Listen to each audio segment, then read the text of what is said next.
अस्सलाम वालेकुम नाज़रीन, आप देख रहे हैं प्रोग्राम काशिफ अब्बासी के साथ। आजकल ऑपोजिशन और इत्तेहादी जमातें, इनकी जो मुलाकातें हैं वो इस तरह ट्रांसलेट हो रहे हैं जैसे अदम एतमाद अब आने वाली है और ये इत्तेहादी इस तरह जा रहे हैं किसी वक्त भी ऑपोजिशन के अदम एतमाद के हक में फैसला कर सकते हैं। इस तरह का एक परसेप्शन, एक माहौल बन रहा है। क्या वाकई ये माहौल दुरुस्त है?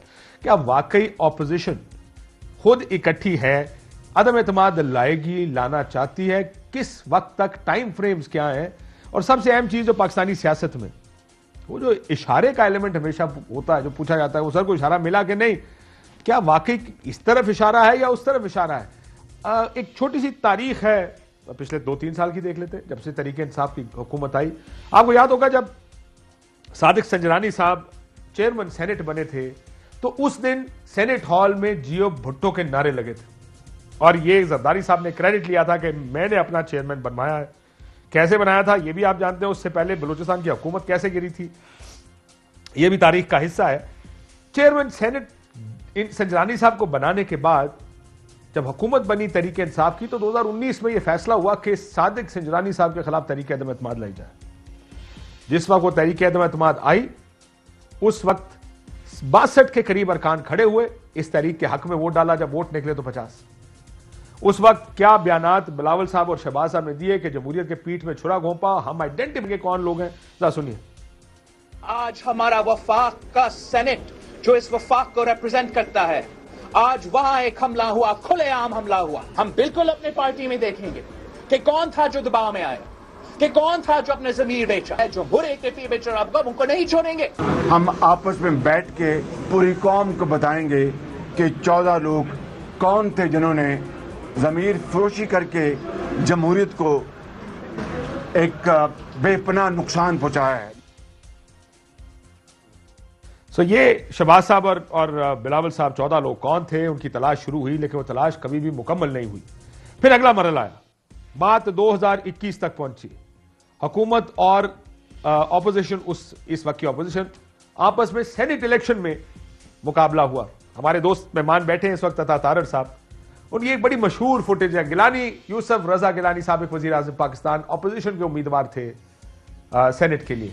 हुकूमत की जानिब से हफीज शेख साहब सेनेट के उम्मीदवार थे और लोगों ने देखा कैसे जब इस तरह किया अताउल्लाह तारड़ साहब ने, तो गिलानी साहब सेनेटर मुंतखब हुए पाकिस्तान, माफी चाहता हूं, ऑपोजिशन की जानिब से, पीडीएम कहते हैं उसको, पूरी ऑपोजिशन इकट्ठी थी उस वक्त।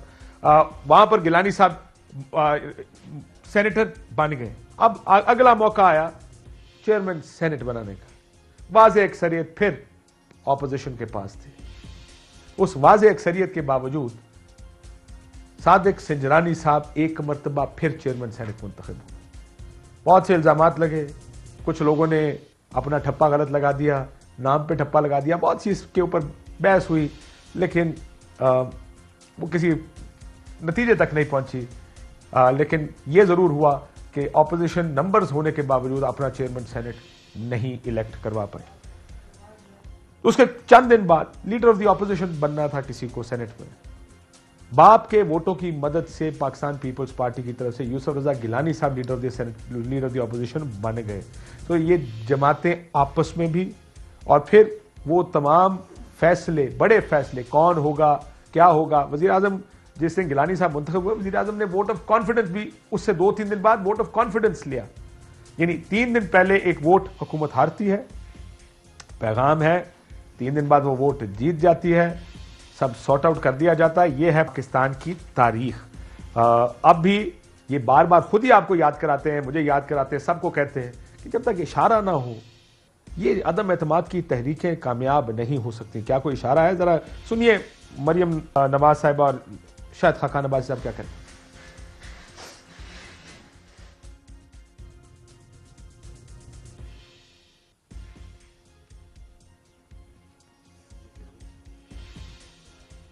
अभी हमारे पास साउंड नहीं आ पा रही है, वो नहीं चल रही, लेकिन ये इसमें कोई शक तो है नहीं। ज़ाहिर आप लोग सुनते रहे होंगे, आप सुन लीजिए। इन हाउस चेंज तो जिनकी वजह से होता है, जिनकी मदद से होता है, हम उनकी मदद नहीं लेना चाहते। तहरीक अदम एतमाद सौदे के बगैर मुमकिन नहीं होती। तहरीक अदम एतमाद अगर शौक है तो ये सेनेट से शुरू कर लें। वहां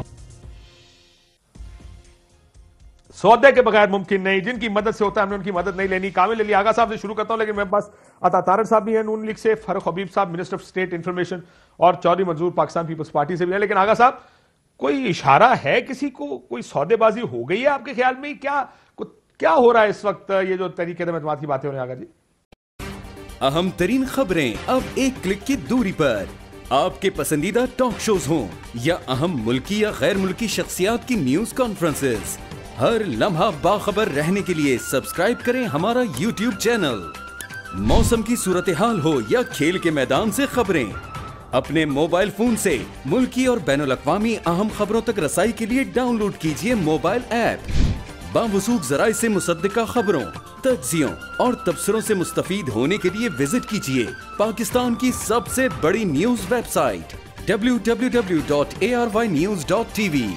इन सब के अलावा पाकिस्तान का सबसे बड़ा फेसबुक पेज हो, सबसे बड़ा न्यूज इंस्टाग्राम अकाउंट या फिर ट्विटर, ARY न्यूज पहुंचा रहा है खबरें सबसे पहले आप तक, ताकि आप रहें हर लम्हा बाखबर।